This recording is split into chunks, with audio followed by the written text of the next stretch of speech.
ফের অ্যাম্বুলেন্সের অভাবে মৃত্যুর অভিযোগ। এবার আলিপুরদুয়ারের মাদারিহাটে চা শ্রমিকের মৃত্যুর অভিযোগ উঠল।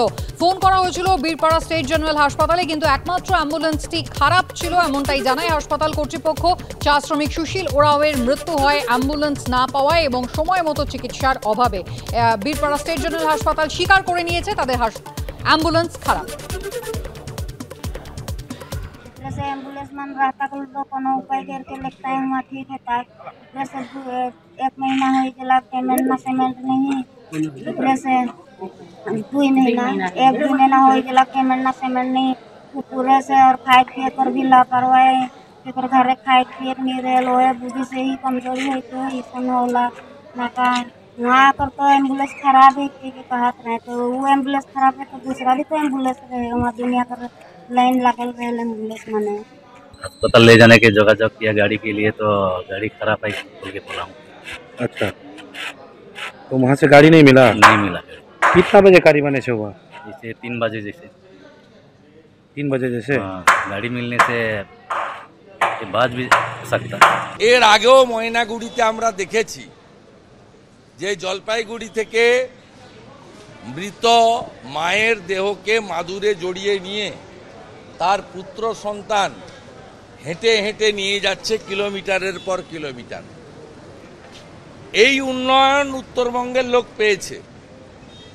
অ্যাম্বুলেন্সের ন্যূনতম পরিষেবা, ডেড বডি ক্যারিয়ার, তার একটু তেলের ব্যবস্থা যে সরকার করতে পারে না, তাদের চোখে, তার মুখ্যমন্ত্রীর চোখে উত্তরবঙ্গের এই অবহেলিত বঞ্চিত মানুষগুলো কি অবস্থায় আছে এটা বারে বারে প্রমাণিত হয়। ললিত ঝা, যিনি ইতিমধ্যেই সংবাদ শিরোনামে চলে এসেছেন, 13ই ডিসেম্বর অর্থাৎ সংসদ আনার 22 বছর যেদিন পূর্তি ছিল সেদিন যখন ফের হামলার ঘটনা ঘটল, তার মাস্টার মাইন্ড এই ললিত ঝা।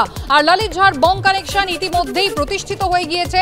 তার পরিবারের লোকজনকে নিয়ে তিনি সপরিবারে এই শহরেই থাকতেন দীর্ঘদিন ধরে। শুধু তাই নয়, এর পাশাপাশি নীলাক্ষ আইচ, যে যুবকের নাম উঠে এসেছিল, একই সঙ্গে এনজিও করতেন তারা। এবার নীলাক্ষ আইচের পাশাপাশি নাম উঠে এলো সায়ন পালের। সাম্যবাদী সুভাষ সভা নামে একটি সংস্থার সঙ্গে সদস্য ছিলেন এই সায়ন পাল। যদিও সায়ন পাল বলছেন যে সংস্থার কাজের জন্য তার সঙ্গে যোগাযোগ থাকলেও ব্যক্তিগতভাবে কোনো রকম যোগাযোগ তার ললিত ঝার সঙ্গে ছিল না।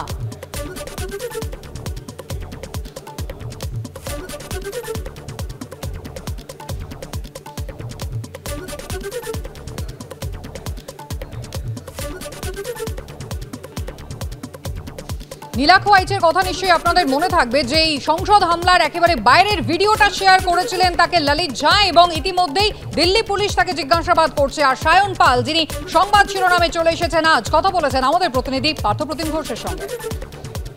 আমরা দেখলাম তোমাদের যে সংগঠন, সেই সংগঠনের নামে একটা র্যালি হওয়ার কথা ছিল কলকাতায়, এবং তার জন্য কলকাতা পুলিশের কাছে একটি আবেদনও তোমরা করেছিলে, এবং সেক্ষেত্রে তোমার নাম সেখানে দেওয়া আছে, এবং সেখানে যিনি আবেদন করেছিল র্যালিটার জন্য সেটা হচ্ছে ললিত ঝা, এবং তার বাড়ির ঠিকানা দেওয়া, এবং সেখান থেকে সেই আবেদনপত্র এবং তোমাদের নাম আছে। এইবারে বিষয়টা কি ছিল? আবেদন ও করেনি, ওই নীল আইচ যে ছিল ও করেছিল।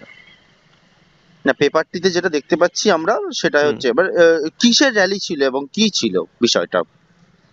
এটা নেতাজি সংক্রান্ত যে ওনার সাথে কার্যকলাপ যে জড়িয়ে ছিল, ওই প্রেসিডেন্সি কলেজ বলুন, তারপর নেতাজি ভবন বলুন, এই রকম অল্প বিস্তর, বাগবাজার সার্বজনীন, এইগুলোতে প্রত্যেকটাতে ঘুরে ঘুরে ওইখানে মানুষজনকে বলা যে তার সাথে এই সমস্ত জায়গাগুলোর কি তাৎপর্য আছে, কি কার্যকলাপ তার সাথে জড়িয়ে আছে, এইগুলোই আর কি।